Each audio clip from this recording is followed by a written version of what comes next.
Hello and welcome to Classical Titerature, the show that believes the only good way to do a King Arthur adaptation at this point would be to do it like Fast and the Furious.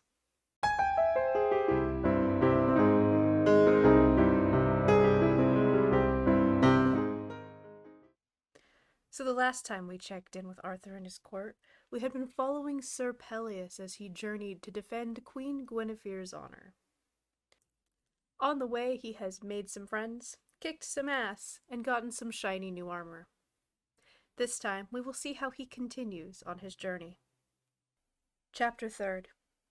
How Sir Pellias did battle with Sir Engamore, otherwise the Knight of the Green Sleeves, and of what befell the Lady Ettard.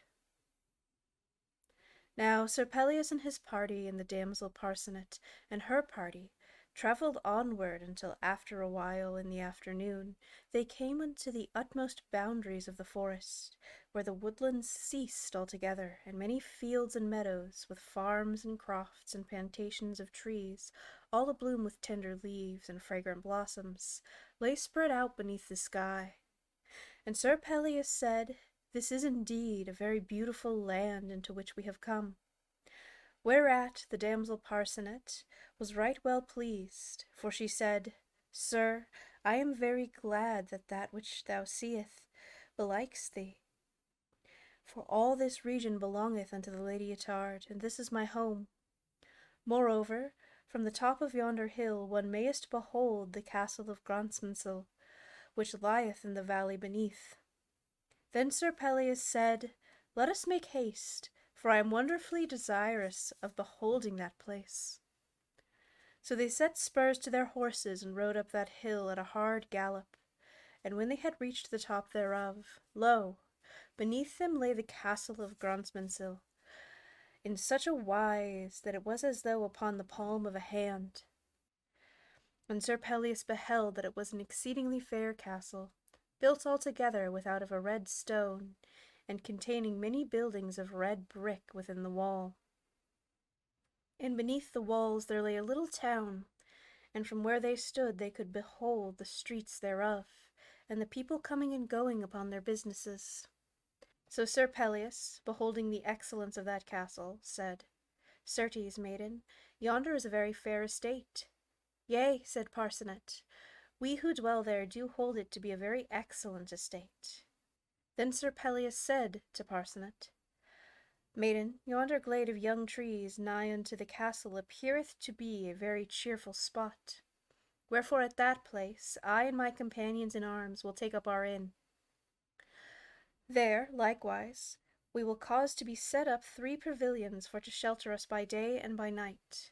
Meantime, I beseech of thee, that thou wilt go unto thy lady, thy mistress, and say unto her that a knight hath come unto this place, who, albeit he knoweth her not, holdeth that the Lady Guinevere of Camelot is the fairest lady in all the world. And I beseech thee to tell the lady that I am here to maintain that saying against all comers at the peril of my body. Wherefore, if the lady have any champion for to undertake battle in her behalf, him will I meet in yonder field tomorrow at midday, a little before I eat my midday meal. For at that time I do propose for to enter into yonder field, and to make parade therein until my friends bid me for to come in to my dinner. And I shall take my stand in that place in honor of the Lady Guinevere of Camelot."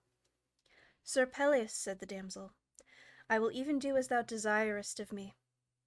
And though I may not wish that thou mayest be the victor in that encounter, yet I am soothly sorry to depart from thee. For thou art both a very valiant and a very gentle knight, and I find that I have a great friendship for thee." Then Sir Pellias laughed, and he said, "Parcenet, thou art minded to give me praise that is far beyond my deserving." And Parcenet said, "Sir, not so, for thou dost deserve all that I may say to thy credit."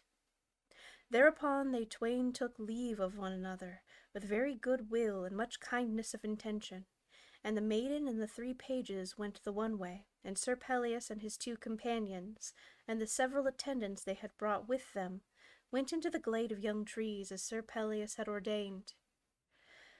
And there they set up 3 pavilions in the shade of the trees, the one pavilion of fair white cloth, the second of green cloth, and the third of scarlet cloth. and over each pavilion they had set a banner emblazoned with the device of that knight unto whom the pavilion appertained. Above the white pavilion was the device of Sir Pellias, to wit, 3 swans displayed upon a field argent. Above the red pavilion, which was the pavilion of Sir Brandiles, was a red banner emblazed with his device, to wit, a mailed hand holding in its grasp a hammer. Above the green pavilion, which was that of Sir Mador de la Porte, was a green banner bearing his device, which was that of a carrion crow holding in one hand a white lily flower, and in the other a sword. So when the next day had come, and when midday was nigh at hand, Sir Pellias went forth into that field before the castle as he had promised to do, and he was clad all from head to foot in the red armour which he had taken from the body of Sir Adresac, so that in that armour he presented a very terrible appearance. So he rode up and down before the castle walls for a considerable while, crying in a loud voice, "What ho! What ho! Here stands a knight of King Arthur's court, and of his round table, who doth affirm, and is ready to maintain the same with his body, that the Lady Guinevere, King Arthur's queen of Camelot, is the most beautiful lady in all the world, bearing none whomsoever. Wherefore, if any knight maintaineth otherwise, let him straightway come forth for to defend his opinion with his body." Now after Sir Pellias had thus appeared in that meadow, there fell a great commotion within the castle, and many people came upon the walls thereof, and gazed down upon Sir Pellias, where he paraded that field. And after a time had passed, the drawbridge of the castle was let fall, and there issued forth a knight, very huge of frame, and exceedingly haughty of demeanour. This knight was clad altogether from head to foot in green armour, and upon either arm he wore a green sleeve, whence he was sometimes entitled the Knight of the Green Sleeves. So that Green Knight rode forward toward Sir Pellias, and Sir Pellias rode forward unto the Green Knight, and when they had come together they gave salute with a great deal of civility and knightly courtesy. Then the Green Knight said unto Sir Pellias, "Sir Knight, wilt thou allow unto me the great favour for to know thy name?" Whereunto Sir Pellias made reply, "That will I so. I am Sir Pellias, a knight of King Arthur's court and of his round table." Then the Green Knight made reply, "Ha, Sir Pellias, it is a great honour for me to have to do with so famous a knight, for who is there in courts of chivalry who hath not heard of thee? Now, if I have the good fortune for to overthrow thee, then will all thy honour become my honour. Now, in return for thy courtesy for making proclamation of thy name, I give unto thee my name and title, which is Sir Engamore of Malveret, further known as the Knight of the Green Sleeves, and I may further tell thee that I am the champion unto the Lady Ettard of Grosmonsel, and that I have defended her credit unto peerless beauty for 11 months, and that against all corners. Wherefore, if I do successfully defend it for 1 month longer, then I do become lord of her hand, and of all this fair estate. So I am prepared to do the uttermost in my power in her honour." Then Sir Pellias said, "Sir Knight, I give thee gramercy for thy words of greeting, and I will too do my uttermost in this encounter." Thereupon each knight saluted each other with his lance, and each rode to his appointed station. Now a great concourse of people had come down to the lower walls of the castle and of the town, for to behold the contest of arms that was toward, wherefore it would be hard to imagine a more worthy occasion where knights might meet in a glorious contest of friendly jousting. Wherefore each knight prepared himself in all ways, and dressed in his spear and his lance with great care and circumspection.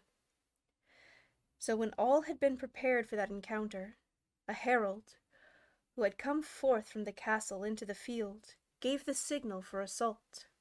Thereupon, in an instant, each knight drave spurs into his horse, and rushed the one against the other, with such terrible speed that the ground shook and trembled beneath the beating of their horses' feet. So they met exactly in the centre of the field of battle, the one knight smiting the other in the midst of his defences, with a violence that was very terrible to behold. and the spear of Sir Engamore burst into as many as 30 pieces. But the spear of Sir Pellias held, so that the Green Knight was hurtled so violently from out of his saddle that he smote the earth above a spear's length behind the crupper of his horse. Now, when those who had stood upon the walls beheld how entirely the Green Knight was overthrown in the encounter, they lifted up their voices in great outcry, for there was no other such knight as Sir Engamore in all those parts, and more especially did the Lady Ettard make a great outcry, for Sir Engamore was very much beloved by her. Wherefore, seeing him so violently flung down upon the ground, she seemed that perhaps he had been slain. Then 3 squires ran to Sir Engamore and lifted him up and unlaced his helm for to give him air. And they beheld that he was not slain, but only in a deep swoon. So by and by he opened his eyes, and at that Sir Pellias was right glad, for it would have grieved him had he slain that knight. Now when Sir Engamore came back unto his senses once more, he demanded with great vehemence that he might continue that contest with Sir Pellias afoot and with swords. But Sir Pellias would not have it so. Nay, Sir Engamore, quoth he, I will not fight thee so serious a quarrel as that, for I have no such dispute against thee. And at that denial Sir Engamore fell a-weeping from pure vexation and shame of his entire overthrow. Then came Sir Brandiles and Sir Mador de la Porte, and gave Sir Pellias great acclaim for the excellent manner in which he had borne himself in the encounter, and at the same time they offered consolation unto Sir Engamore, and comforted him for the misfortune that had befallen him. But Sir Engamore would take but little comfort in their words. Now, whiles they thus stood all together, there issued out from the castle the Lady Ettard in an exceedingly gay and comely court of squires and ladies, and these came across the meadow, toward where Sir Pellias and the others stood. Then when Sir Pellias beheld that lady approach, he drew his miscordia, and cut the thongs of his helmet, and took the helmet off his head, and thus he went forward, bareheaded, for to meet her. But when he had come nigh to her, he beheld that she was many times more beautiful than that image of her painted upon the ivory panel which he had aforetime beheld, wherefore his heart went forth unto her with a great strength of liking. So therewith he kneeled down upon the grass, and set his hands together, palm to palm, before her, and he said, Lady, I do very greatly crave thy forgiveness that I should have done battle against thy credit. For, excepting that I did that endeavour for my queen, I would rather, in another case, have been thy champion than that of any lady whom I have ever beheld. Now at that time Sir Pellias wore about his neck the collar of emerald and opal stones and gold, which the Lady of the Lake had given to him. Wherefore when the Lady Ettard looked upon him, that necklace drew her heart unto him with great enchantment. Wherefore she smiled upon Sir Pellias very cheerfully, and gave him her hand, and caused him to arise from that place where he kneeled. And she said to him, Sir Knight, thou art a very famous warrior. For I suppose there is not anybody who knoweth aught of chivalry, but hath heard of the fame of Sir Pellias, the gentle knight. Wherefore, though my champion, Sir Engamore of Malavrat, hath heretofore overthrown all comers, yet he need not feel very much ashamed to have been overthrown by so terribly strong a knight. Then Sir Pellias was very glad of the kind words which the Lady Ettard spake unto him, and therewith he made her known unto Sir Brandile and Sir Mador de la Porte. Unto these knights also the Lady Ettard spake very graciously, being moved thereto by the extraordinary regard she felt towards Sir Pellias. So she besought those knights that they would come into the castle and refresh themselves with good cheer, and with that the knights said that they would presently do so. Wherefore they returned each knight unto his pavilion, and there each bedighted himself with fine raiment, and with ornaments of gold and silver in such a fashion that he was noble company for any court. Then those 3 knights betook themselves unto the castle of Grantmesnil, and when they had come thither everybody was astonished at the nobility of their aspect.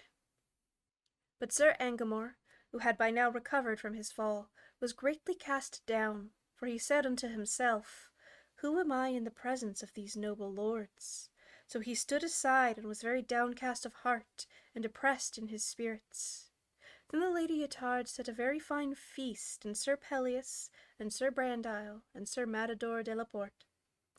Then the Lady Ettard set a very fine feast, and Sir Pellias, and Sir Brandile, and Sir Mador de la Porte were exceedingly glad thereof. And upon her right hand she placed Sir Pellias, and upon her left hand she placed Sir Engamore. And Sir Engamore was still more cast down, for until now he had always sat upon the right hand of the Lady Ettard. Now because Sir Pellias wore that wonderful collar which the Lady of the Lake had given unto him, the Lady Ettard could not keep her regard from him. So after they had refreshed themselves and had gone forth into the castle pleasaunce for to walk in the warm sunshine, the lady would have Sir Pellias continually beside her. And when it came time for those foreign knights to quit the castle, she besought Sir Pellias that he would stay a while longer. Now Sir Pellias was very glad to do that, for he was pleased beyond measure with the graciousness and the beauty of the Lady Ettard. So by and by Sir Brandile and Sir Mador de la Porte went back unto their pavilions, and Sir Pellias remained in the castle of Grantmesnle for a while longer. Now that night the Lady Ettard let it be made a supper for herself and Sir Pellias, and at that supper she and Sir Pellias alone sat at the table, and the damsel Parcenet waited in attendance upon the lady. Whiles they ate, certain young pages and squires played very sweetly upon harps, and certain maidens who were attendant upon the court of the lady sang so sweetly that it expanded the heart of the listener to hear them. And Sir Pellias was so enchanted with the sweetness of the music, and with the beauty of the Lady Ettard, that he wist not whither he were indeed upon the earth or in paradise. Wherefore, because of his great pleasure, he said unto the Lady Ettard, Lady, I would that I might do somewhat for thee, to show unto thee how high is the regard and the honour in which I hold thee. Now as Sir Pellias sat beside her, the Lady Ettard had continually held in observation that wonderful collar of gold and emerald and of opal stones which hung about his neck, and she coveted that collar exceedingly. Wherefore she said unto Sir Pellias, Sir Knight, thou mayest indeed do me great favour if thou hast a mind for to do so. What favour may I do thee, lady? Said Sir Pellias. Sir, said the Lady Ettard, thou mayest give unto me that collar which hangeth about thy neck. At this the countenance of Sir Pellias fell, and he said, Lady, I may not do that, for that collar came unto me in such an extraordinary fashion that I may not part it from me. Then the Lady Ettard said, Why mayest thou not part it from thee, Sir Pellias? Thereupon Sir Pellias told her of that extraordinary adventure with the Lady of the Lake, and of how that fairy lady had given the collar unto him. And the Lady Ettard was greatly astonished, and she said, Sir Pellias, this is a very wonderful story. Natheless, though thou mayest not give that collar unto me, yet thou mayest let me wear it for a little while. For indeed I am charmed by the beauty of that collar beyond all manner of liking, wherefore I do beseech thee for to let me wear it for a little while. Then Sir Pellias could refuse her no longer, so he said, Lady, thou shalt have it to wear for a while. Thereupon he took the collar from off of his neck, and he hung it around the neck of the Lady Ettard. Then, after a little time, the virtue of that jewel departed from Sir Pellias, and entered into the Lady Ettard, and the Lady Ettard looked upon Pellias with altogether different eyes than those with which she had before regarded him. Wherefore she said unto herself, Ha!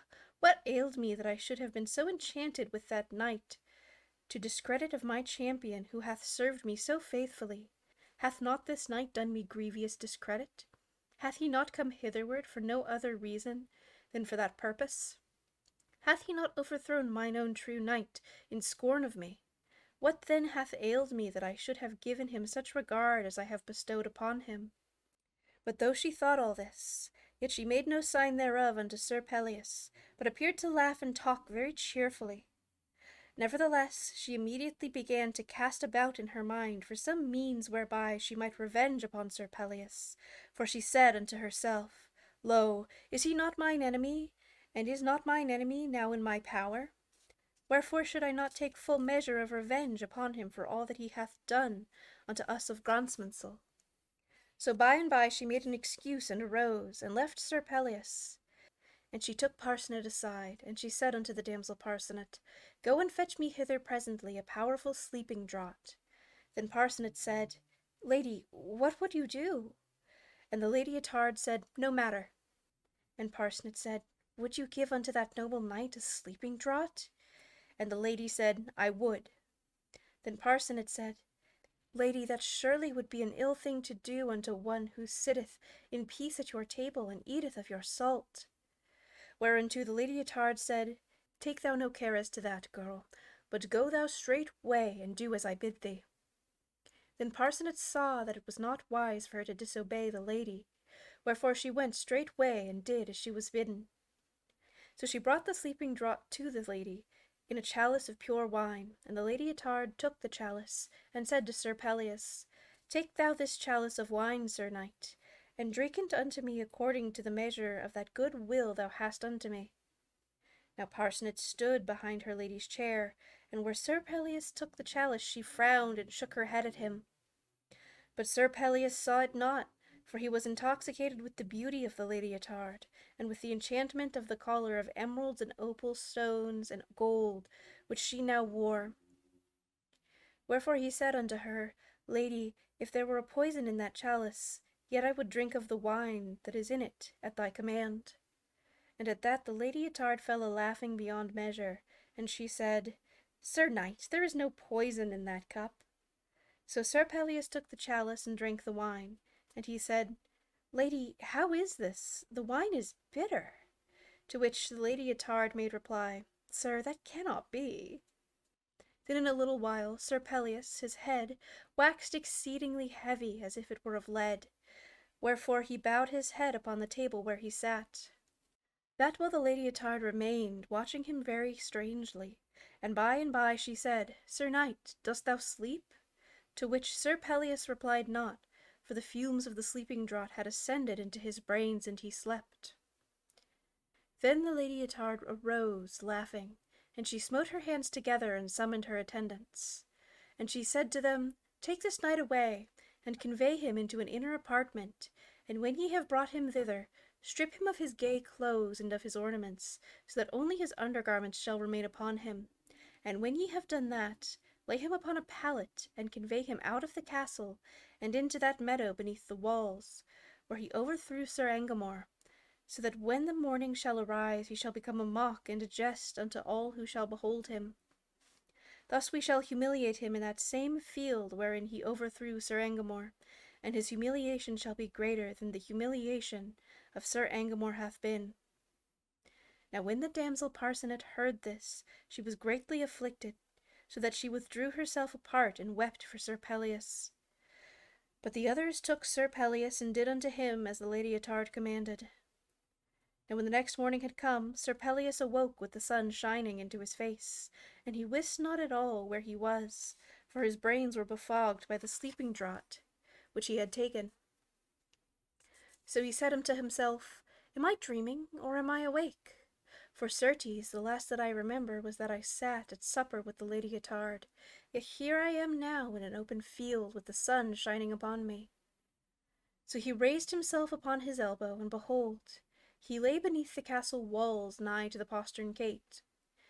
And above him, upon the top of the wall, was a great concourse of people, who, when they beheld that he was awake, laughed at him and mocked him.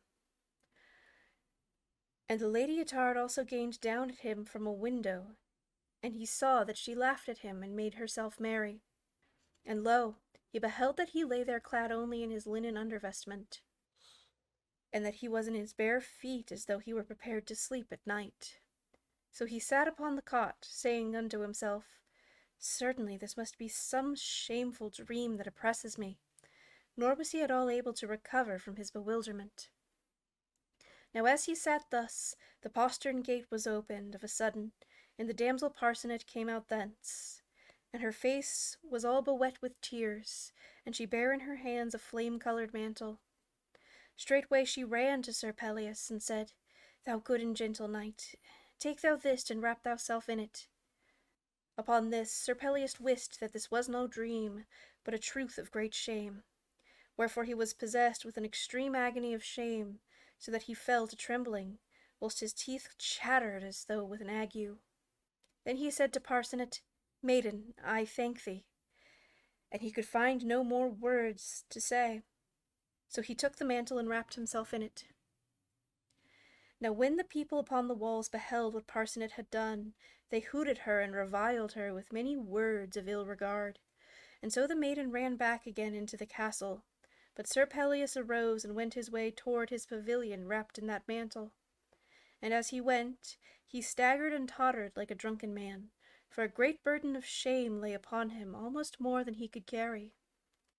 So when Sir Pellias had reached his pavilion, he entered it, and threw himself on his face upon the couch, and lay there without saying anything. And by, Sir Brandiles and Sir Mador de la Porte heard of that plight into which Sir Pellias had fallen, and thereupon they hastened to where he lay, and made much sorrow over him. Likewise they were exceedingly wroth at the shame that had been put upon him. Wherefore they said, We will go get us aid from Camelot, and we will burst open yonder castle, and we will fetch the Lady Ettard hither to crave thy pardon for this affront. This we will do, even if we have to drag her hither by the hair of her head. But Sir Pellias lifted not his head, only he groaned, and he said, Let it be, messieurs, for under no circumstance shall ye do that thing, she being a woman. As it is, I would defend her honor even though I died in that defense. For I know not whether I am bewitched, or what it is that ails me, but I love her with a very great passion, and I cannot tear my heart away from her.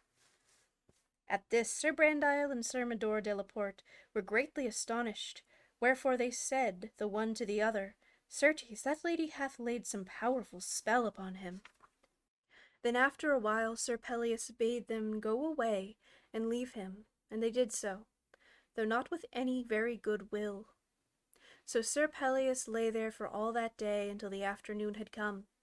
Then he aroused himself and bade his squire for to bring him his armor. Now when Sir Brandile and Sir Mador de la Porte heard news of this, they went to where he was and said, Sir, what have ye mind to do? To this Sir Pellias said, I am going to try to win me unto the Lady Ettard's presence. Then they said, What madness is this? I know not, said Sir Pellias, but meseems that if I do not behold the Lady Ettard and talk with her, I shall surely die of longing to see her. And they said, Certes, this is madness. Whereunto he replied, I know not whether it is madness or whether I am caught in some enchantment. So the squire fetched unto Sir Pellias his armor, as he had commanded, and he clad Sir Pellias in it, so that he was altogether armed from head to foot. Thereupon, straightway, Sir Pellias mounted his horse, and rode out toward the castle of Grantmesnil. Now when the Lady Ettard beheld Sir Pellias again parading the meadow below the castle, she called unto 6 of her best knights, and she said unto them, Behold, messieurs, yonder is that knight who brought so much shame upon us yesterday. Now I bid ye for to go forth against him, and to punish him as he deserveth. So those 6 knights went and armed themselves, and when they had done so, they straightway rode forth against Sir Pellias. Now when Sir Pellias beheld these approach, his heart overflowed with fury, and he shouted in a great voice, and drave forward against them. And for a while they withstood him, but he was not to be withstood, but fought with surpassing fury, wherefore they presently brake from before him and fled. So he pursued them with great fury about that field, and smote 4 of them down from their horses. Then, when there were but 2 of those knights remaining, Sir Pellias of a sudden ceased to fight, and he cried out unto those 2 knights, Messieurs, I surrender myself unto ye. Now, at that, those 2 knights were greatly astonished, for they were entirely filled with the fear of his strength, and wist not why he should yield to them. Nevertheless, they came and laid hands upon him, and took him toward the castle. Upon this Sir Pellias said unto himself, Now they will bring me unto the Lady Ettard, and I shall have speech with her. For it was this that he had suffered himself to be taken by those 2 knights. But it was not to be as Sir Pellias willed it. For when they had brought him close under the castle, the Lady Ettard called unto them from a window in the wall, and she said, What do you with that knight? They said, "We bring him to you, lady." Upon this she cried out very vehemently, "Bring him not to me, but take him and tie his hands behind his back, and tie his feet beneath his horse's belly, and send him back unto his companions." Then Sir Pellias lifted up his eyes unto the window, and he cried out in a great passion of despair, "Lady, it was unto thee I surrendered, and not unto these unworthy knights." But the Lady Ettard cried out all the more vehemently, "Drive him hence, for I do hate the sight of him." So those two knights did as the Lady Ettard said. They took Sir Pellias and bound him hand and foot upon his horse.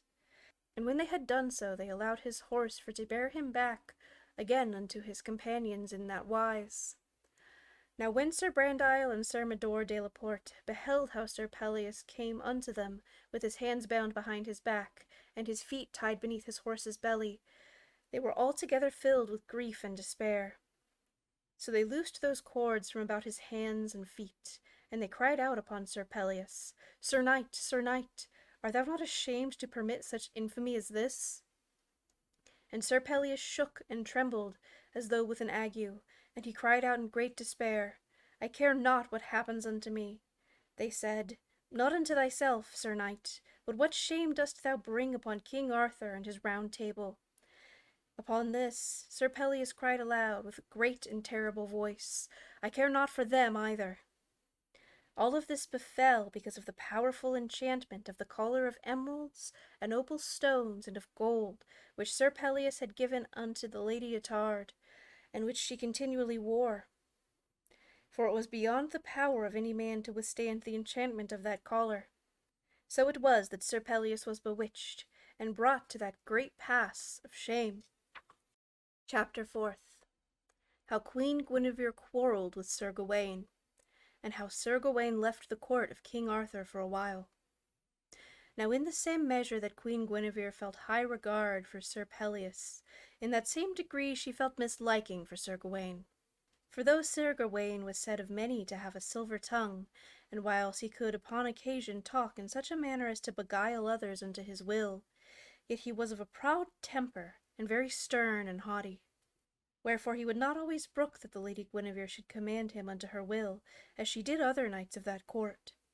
Moreover, she could not ever forget how Sir Gawain did deny her that time at Camelard, when she besoughted him and his companions for aid, in her time of trouble, nor how discourteous his speech had been to her upon that occasion. So there was no great liking between these two proud souls, for Queen Guinevere held to her way, and Sir Gawain held to his way under all circumstances. Now it happened upon an occasion that Sir Gawain and Sir Griflet and Sir Constantine of Cornwall sat talking with 5 ladies of the Queen's court, in a pleached garden that lay beneath the tower of the Lady Guinevere, and they made very pleasant discourse together. For some while they would talk and make them merry with jests and counts, and other whiles one or another would take a lute that they had with them, and would play upon it, and would sing. Now while these lords and ladies sat thus enjoying pleasant discourse, and singing in that manner, Queen Guinevere sat at a window that overlooked the garden, and which was not very high from the ground, wherefore she could overhear all that was said. But these lords and ladies were altogether unaware that the Queen could overhear them, so they talked and laughed very freely, and the Queen greatly enjoyed their discourse and the music that they made. That day was extraordinary balmy, and it being well toward the sloping of the afternoon, those lords and ladies were clad in very gay attire, and of all those who were there, Sir Gawain was the most gaily clad, for he was dressed in sky-blue silk embroidered with threads of silver, and Sir Gawain was playing upon the lute and singing a ballad in an exceedingly pleasing voice, so that Queen Guinevere, as she sat at the window beside the open casement, was very well content for to listen to him. Now there was a certain greyhound of which Queen Guinevere was wonderfully fond, so much so that she had adorned its neck with a collar of gold inset with carbuncles. At that moment the hound came running into the garden, and his feet were wet and soiled with earth. So, hearing Sir Gawain singing and playing upon the lute, that hound ran unto him and leaped upon him. At this Sir Gawain was very wroth, wherefore he clenched his hand and smote the hound upon his head with the knuckles thereof, so that the hound lifted up his voice with great outcry. But when Queen Guinevere beheld that blow, she was greatly offended, wherefore she called out from her window, "Why dost thou smite my dog, monsieur?" And those lords and ladies who were below in the garden were very much surprised, and were greatly abashed to find that the queen was so nigh unto them as to overhear all that they had said, and to behold all that they did. But Sir Gawain spake up very boldly, saying, "Thy dog affronted me, lady, and whosoever affronteth me, him I strike." Then Queen Guinevere grew very angry with Sir Gawain, wherefore she said, "Thy speech is over bold, monsieur." And Sir Gawain said, "Not over bold, lady, but only bold enough for to maintain my rights." At these words all those who were there fell as silent as though they were turned into stones, for that speech was exceedingly bold and haughty. Wherefore all looked upon the ground, for they durst not look upon either Queen Guinevere nor upon Sir Gawain. And the Lady Guinevere also was silent for a long time, endeavouring to recover herself from that speech. And when she spake, it was as though she was half smothered by her anger, and she said, "Sir Knight, thou art proud and arrogant beyond measure, for I did never hear of any one who dared to give reply unto his queen, as thou hast spoken unto me. But this is my court, and I may command in it as I choose, wherefore I do now bid thee for to be gone, and to show thy face no more, either here nor in hall, nor in any of the places where I hold my court. For thou art an offence unto me. Wherefore in none of these places shalt thou have leave to show thy face until thou dost ask my pardon for the affront which thou hast put upon me." Then Sir Gawain arose and bowed very lowly to the Queen Guinevere, and he said, "Lady, I go, nor will I return thitherward until thou art willing for to tell me that thou art sorry for the discourteous way in which thou hast entreated me now, and in other times before my peers." So saying, Sir Gawain took his leave from that place, nor did he turn his head to look behind him. And Sir Guinevere went into her chamber and wept in secret for anger and for shame. For indeed she was greatly grieved at what had befallen, yet she was so proud that she would in no wise have recalled the words that she had spoken, even had she been able for to have done so. Now when the news of that quarrel had gone about the castle, it came upon the ears of Sir Owain, wherefore Sir Owain went straightway unto Sir Gawain, and asked him what was ado. And Sir Gawain, who was like one distraught and in great despair, told him everything. Then Sir Owain said, "Thou wert certainly wrong for to speak unto the queen as thou didst. Nevertheless, if thou art banished from this court, I will go with thee, for thou art my cousin german, and my companion, and my heart cleaveth unto thee." So Sir Owain went unto King Arthur, and he said, "Lord, my cousin, Sir Gawain hath been banished from this court by the queen, and though I may not say that he hath not deserved that punishment, yet I would fain crave thy leave for to go along with him." At this King Arthur was very grieved, but he maintained a steadfast countenance, and said, "Messire, I will not stay thee from going where it pleases thee. As for thy kinsman, I dare say he gave the queen such great offence that she could do no otherwise than as she did." So both Sir Owain and Sir Gawain went unto their inns and commanded their squires for to arm them. Then they, with their squires, went forth from Camelot, betaking their way toward the forest lands. Then those two knights and their squires travelled for all that day until the grey of the eventide, what time the birds were singing their last songs ere closing their eyes for the night. So, finding the evening drawing on apace, those knights were afraid that they would not be able to find kindly lodging ere the night should descend upon them, and they talked together a great deal concerning that thing. But as they came to the top of a certain hill, they beheld below them a valley, very fair and well tilled, with many cottages and farm crofts. And in the midst of that valley was a goodly abbey, very fair to look upon. Wherefore Sir Gawain said unto Sir Owain, "If yonder abbey is an abbey of monks, I believe we shall find excellent lodging for tonight." So they rode down into that valley, and to the abbey, And they found a porter at the wicket, of whom they learned that it was indeed an abbey of monks, wherefore they were very glad and made great rejoicing. But when the abbot of that abbey learned who they were, and of what quality and high estate, he was exceedingly pleased for to welcome them, wherefore he brought them into that part of the abbey where he himself dwelt. There he bade them welcome, and had set before them a good supper, whereat they were very much rejoiced. Now the abbot was merry of soul, and took great pleasure in discourse with strangers, so he diligently inquired of those two knights concerning the reason why they were errant. But they told him naught concerning that quarrel at court, but only that they were in search of adventure. Upon this the abbot said, Ha, messires, if ye are in search of adventure, ye may find one not far from this place. So Sir Gawain said, What adventure is that? And the abbot replied, I will tell ye. If ye will travel to the eastward from this place, ye will come, after a while, to a spot where ye shall find a very fair castle of grey stone. In front of that castle ye will find a good level meadow, and in the midst of the meadow is a sycamore tree, and upon the sycamore tree a shield, to which certain ladies offer affront in a very singular manner. If ye forbid those ladies to affront that shield, ye will discover a very good adventure.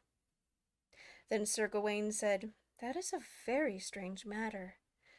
Now tomorrow morning we will go to that place, and will endeavour to discover of what sort that adventure may be. And the abbot said, Do so, and laughed in great measure. So when the next morning had come, Sir Gawain and Sir Owain gave adieu unto the abbot, and took their leave of that place, riding away into the eastward, as the abbot had advised.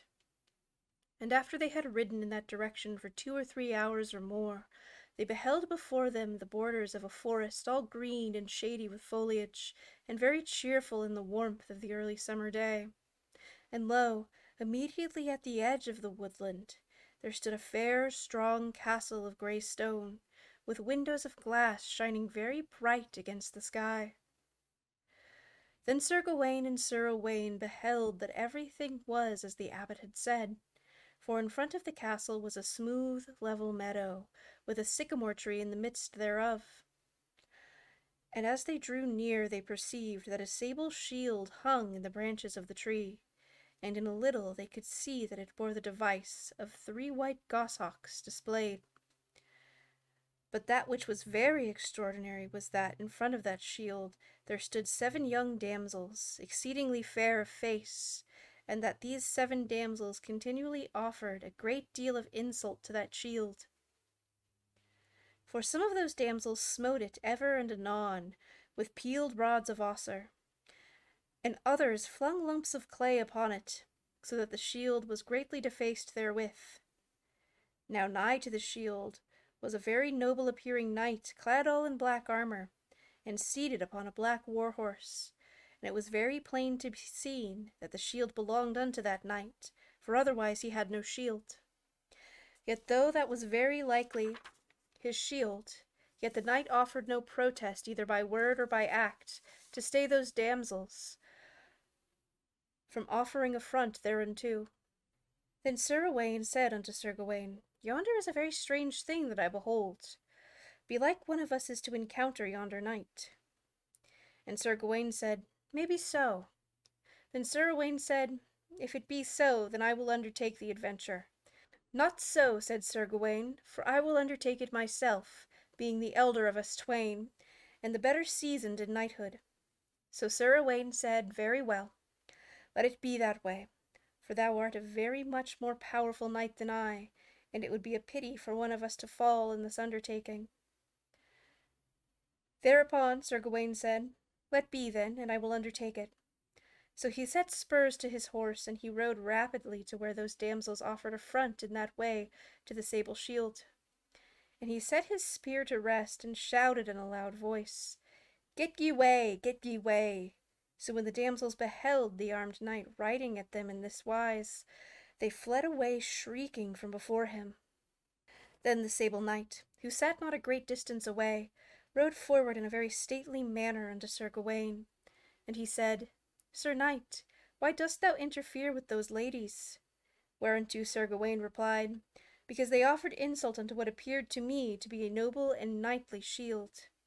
At this the Sable Knight spake very haughtily, saying, Sir Knight, that shield belongeth unto me, and I do assure thee that I am very well able to take care of it without interface of any other defender.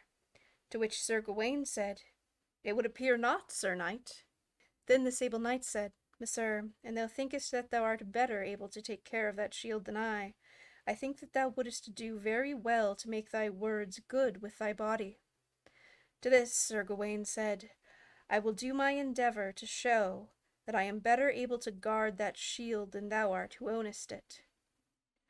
Upon this the Sable Knight, without further ado, rode unto the sycamore tree, and took down from thence the shield that hung there.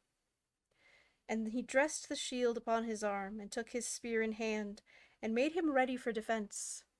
And Sir Gawain likewise made him ready for defence, and then each knight took such station upon the field as appeared unto him to be fitting. Now when the people of that castle perceived that a combat of arms was toward, they crowded in great numbers to the walls, so that there were as many as 20 ladies and squires and folk of different degrees, looking down upon that field of battle from the walls. So when those knights were altogether prepared, Sir Owain gave the signal for encounter, and each knight shouted aloud, and drave spurs into his charger, and rushed forward to the assault with a noise like thunder for loudness. Now Sir Gawain thought that he should easily overcome his adversary in this assault, and that he would be able to cast him down from out of his saddle without much pains, for there was hardly any knight in that realm equal to Sir Gawain for prowess. And indeed he had never yet been unhorsed in combat, except by King Arthur. So when these two rode to the assault, the one against the other, Sir Gawain thought of a surety that his adversary would fall before him. But it was not so, for in that attack Sir Gawain's spear was broken into many pieces, but the spear of the Sable Knight held, so that Sir Gawain was cast with great violence out of the saddle, smiting the dust with a terrible noise of falling. And so astonished was he at that fall, that it appeared unto him not as though he fell from his saddle, but as though the earth rose up and smote him. Wherefore he lay for a while all stunned with the blow, and with the astonishment thereof. But when he heard the shouts of the people upon the castle wall, he immediately aroused himself from where he lay in the dust, and he was so filled with rage and shame that he was like one altogether intoxicated. Wherefore he drew his sword, and rushed with great fury upon his enemy, with intent to hew him down by main strength. Then that other knight, seeing him come thus at him, immediately voided his own saddle, and drew his sword, and put himself in posture either for assault or for defence. So they lashed together, tracing this way and that, and smiting with such fury that the blows they gave were most terrible for to behold. But when Sir Owain beheld how fierce was that assault, he set spurs unto his horse, and pushed him between the knights contestant, crying out aloud, Sir knights, what is this? Here is no cause for such desperate battle. But Sir Gawain cried out very furiously, let be, and stand aside, for this quarrel concerns thee not. And the Sable Knight said, A horse or a foot, I am ready to meet that knight at any time. But Sir Owain said, Not so. Ye shall fight no more in this quarrel. For shame, Gawain, for shame to seek such desperate quarrel with a knight that did but meet thee in a friendly fashion in a fair contest. Then Sir Gawain was aware that Sir Owain was both just and right, wherefore he put up his sword in silence, albeit he was like to weep for vexation at the shame of his overthrow. And the Sable Knight put up his sword too, and so peace was made betwixt those two. Then the Sable Knight said, I am glad that this quarrel is ended, for I may perceive, messieurs, that ye are assuredly knights of great nobility and gentleness of breeding. Wherefore I would that we might henceforth be friends and companions instead of enemies. Wherefore I do beseech ye for to come with me a little ways from here, where I have taken up my inn, so we may rest and refresh ourselves in my pavilion. Unto this Sir Owain said, I give thee gramercy for thy courtesy, Sir Knight, and we will go with thee with all the pleasure that is possible to feel. And Sir Gawain said, I am content. So these three knights straightway left the field of battle. And when they had come to the edge of the forest, Sir Gawain and Sir Owain perceived a very fine pavilion of green silk set up beneath the tree. And about that pavilion were many attendants of divers sorts, all clad in colours of green and white.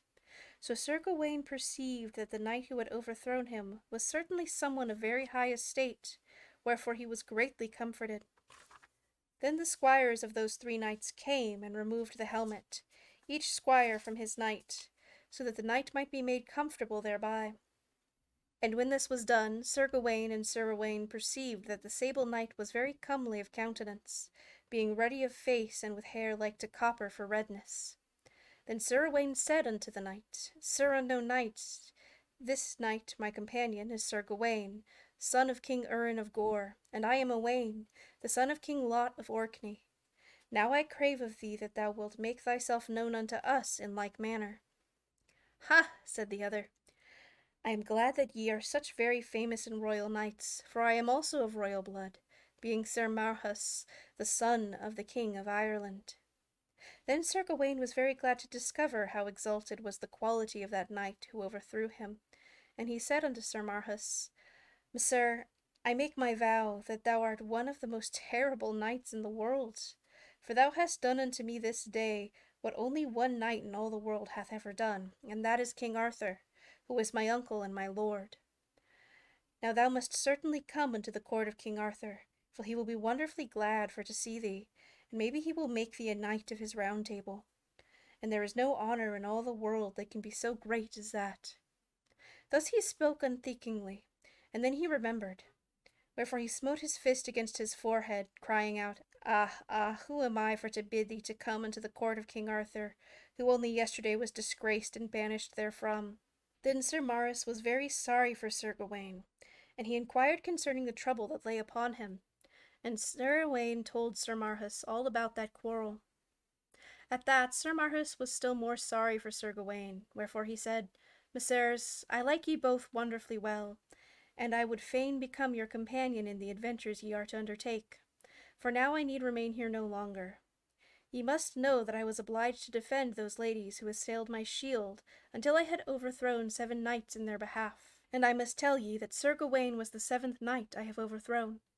Wherefore I have since now overthrown him, I am released from my obligation and may go with ye. Then Sir Gawain and Sir Owain were very much astonished that any knight should lie beneath so strange an obligation as that, to defend those who assailed his shield, and they besought Sir Marhaus to tell them why he should have been obliged to fulfill such a pledge. So Sir Marhaus said, I will tell ye. The case was this. Some whiles ago I was travelling in these parts with a hawk upon my wrist. At that time I was clad very lightly in holiday attire, to wit, I wore a tunic of green silk, and hosen one of green, and one of white. And I had nothing upon me by way of defence but a light buckler and a short sword. Now coming unto a certain stream of water, very deep and rapid, I perceived before me a bridge of stone crossing that stream, but so narrow that only one horseman might cross that bridge at a time. So I entered upon that bridge, and was part way across it, when I perceived a knight in armour coming the other way, and behind the knight there sat upon a pillion a very fair lady with golden hair, and very proud demeanour. Now when that knight perceived me upon the bridge, he cried aloud, get back, and suffer me to pass. But this I would not do, but said, Not so, Sir Knight, for, having advanced so far upon this bridge, I have certes the right of way to complete my passage, and it is for you to wait and to permit me to cross. But the knight would not do so, but immediately put himself in posture of offence, and straightway came against me upon the bridge, with intent either to slay me or drive me back into the other extremity of the bridge. But this he was not able to do, for I defended myself very well with my light weapons. And I so pushed my horse against his horse that I drave him backward from off the bridge and into the water, whereunto the horse and the knight and the lady, all of them, fell with a terrible uproar. At this the lady shrieked in great measure, and both she and the knight were like to drown in the water, the knight being altogether clad in armour, so that he could not uplift himself above the flood. Wherefore, beholding their extremity, I leapt from off my horse and into the water, and with great ado, and with much danger unto myself, I was able to bring them both unto the land. But that lady was very greatly offended with me, for her fair raiment was altogether wet and spoiled by the water, wherefore she upbraided me with great vehemence. So I kneeled down before her and besought her pardon with all humility, but she still continued to upbraid me. Then I offered unto her for to perform any penance that she might set upon me. At this, the lady appeared to be greatly mollified, for she said, Very well, I will set thee a penance. And when her knight had recovered, she said, Come with us. And so I mounted my horse and followed them. So after we had gone a considerable distance, we came to this place, and here she commanded me as follows. Sir knight, quoth she, this castle belongeth unto me and unto this knight who is my lord. Now, this is the penance for the affront thou hast given me. Thou shalt take thy shield and hang it up in yonder sycamore tree, and every day I will send certain damsels of mine own out from the castle, and they shall offend against that shield, and thou shalt not only suffer whatever offence they may offer, but thou shalt defend them against all comers until thou hast overcome 7 knights. So I had done until this morning, when thou, Sir Gawain, camest hither. Thou art the 7th knight against whom I have contended, and as I have overcome thee, my penance is now ended, and I am free. Then Sir Gawain and Sir Owain gave Sir Marhaus great joy that his penance was completed, and they were very well satisfied each party with the others. So Sir Gawain and Sir Owain abided that night in the pavilion of Sir Marhaus, and the next morning they arose, and, having laved themselves in a forest stream, they departed from that place where they were. So they entered the forest land once more, and made their way by certain paths. They knew not whitherward, and they travelled all that morning, and until afternoon was come. Now as they travelled thus, Sir Marhaus said of a sudden, Messieurs, know ye where we are come to? Nay, said they, we know not. Then Sir Marhaus said, This part of the forest is called Arroy, and it is further called the Forest of Adventure, for it is very well known that when a knight, or a party of knights, enter this forest, they will assuredly meet with an adventure of some sort, from which some come forth with credit, while others fail therein. And Sir Owain said, I am glad that we have come hither. Now let us go forward into this forest. So those 3 knights and their squires continued onward in that woodland, where was silent so deep that even the tread of their horses upon the earth was scarcely to be heard. And there was no note of bird and no sound of voice, and hardly did any light penetrate into the gloom of that woodland. Wherefore those knights said unto one another, This is soothly a very strange place, and one, maybe, of enchantment. Now when they had come into the very midst of these dark woodlands, they perceived of a sudden, in the pathway before them, a fawn as white as milk, and round the neck of the fawn was a collar of pure gold. And the fawn stood and looked at them, but when they had come nigh to it, it turned and ran along a very narrow path. Then Sir Gawain said, Let us follow that fawn and see where it goeth. And others said, We are content. So they followed that narrow path until of a sudden they came to where was a little open lawn very bright with sunlight. In the midst of the lawn was a fountain of water, and there was no fawn to be seen, but lo, beneath the fountain sat a wonderfully beautiful lady, clad all in garments of green. And the lady combed her hair with a golden comb, and her hair was like to the wing of a raven for blackness. And upon her arms she wore very wonderful bracelets of emeralds and of opal stones and set into cunningly wrought gold. Moreover, the face of the lady was like ivory for whiteness, and her eyes were bright like jewels set in ivory. Now, when this lady perceived the knights, she arose and laid aside her golden comb, and bound up the locks of her hair with ribbons of scarlet silk. Thereupon she came to those knights, and gave them greeting. Then those 3 knights gat down straightway from off their horses, and Sir Gawain said, Lady, I believe that thou art not of mortal sort, but that thou art a fairy. Unto this the lady said, Sir Gawain, thou art right. And Sir Gawain marvelled that she should know his name so well. Then he said to her, Lady, who art thou? And she made answer, My name is Nimue, and I am the chiefest of those ladies of the lake of whom thou mayest have heard. For it was I who gave unto King Arthur his sword Excalibur, for I am very friendly unto King Arthur, and to all the noble knights of his court. So it is that I know ye all. And I know that thou, Sir Marhaus, shall become one of the most famous knights of the Round Table. And all they three marvelled at the lady's words.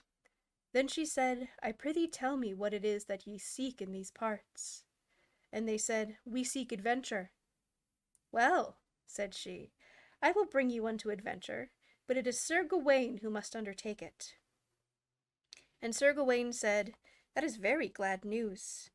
Then the lady said, Take me behind you upon your saddle, Sir Gawain, and I will show unto you that adventure. So Sir Gawain took the lady up behind him upon the saddle, and lo, she brought with her a fragrance such as he had never known before. For that fragrance was so subtle that it seemed to Sir Gawain that the forest gave forth that perfume when the Lady of the Lake brought it with her. So the Lady of the Lake brought them by many devious ways out from that part of the forest, and she brought them by sundry roads and paths until they came out into an open country, very fruitful and pleasant to behold. And she brought them up a very high hill, and from the top of the hill they looked down upon a fruitful and level plain, as upon a table spread out before them. And they beheld that in the midst of the plain was a noble castle built all of red stone and of red bricks. And they beheld that there was a small town built also of red bricks. Now as they sat their horses there on top of the hill, they perceived of a sudden a knight clad all in red armor, who came up forth from a glade of trees. And they saw that the knight paraded the meadow that lay in front of the castle, and they saw that he gave challenge to those within the castle. Then they perceived that the drawbridge of the castle was let fall of a sudden, and that there issued from thence 10 knights clad in complete armor. And they beheld those 10 knights assail the one knight in red armor, and they beheld the one knight assail the 10. And they beheld that for a while those 10 withstood the one, but that he assailed them so terribly that he smote down 4 of them very quickly. Then they beheld that the rest brake and fled from before that one, and that the red knight pursued the others about the meadow with great fury. And they saw that he smote down one from out his saddle, and another, until but 2 of those knights were left. Then Sir Gawain said, That is certainly a very wonderful sight to see.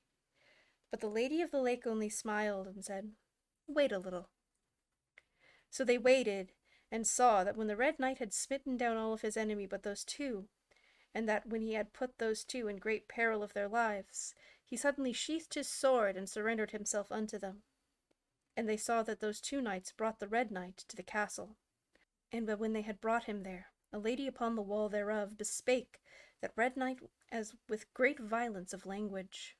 And they beheld that those 2 knights took the Red Knight, and bound his hands behind his back, and they bound his feet beneath his horse's belly, and they drave him away from that place. All this they beheld from the top of that hill, and the Lady of the Lake said unto Sir Gawain, There thou shalt find thy adventure, Sir Gawain. And Sir Gawain said, I will go. And the Lady of the Lake said, Do so. Thereupon, lo, she vanished from their sight, and they were greatly amazed. And I think we will stop there for today. Next time we will finish out Sir Pellias' tale. But until then, make sure to like and subscribe, and follow me on any of these social media platforms, including over on Patreon. Patrons get extra bonuses, like their name in the credits, videos early, and bonus videos. This has been Classical Titerature. Thanks for watching.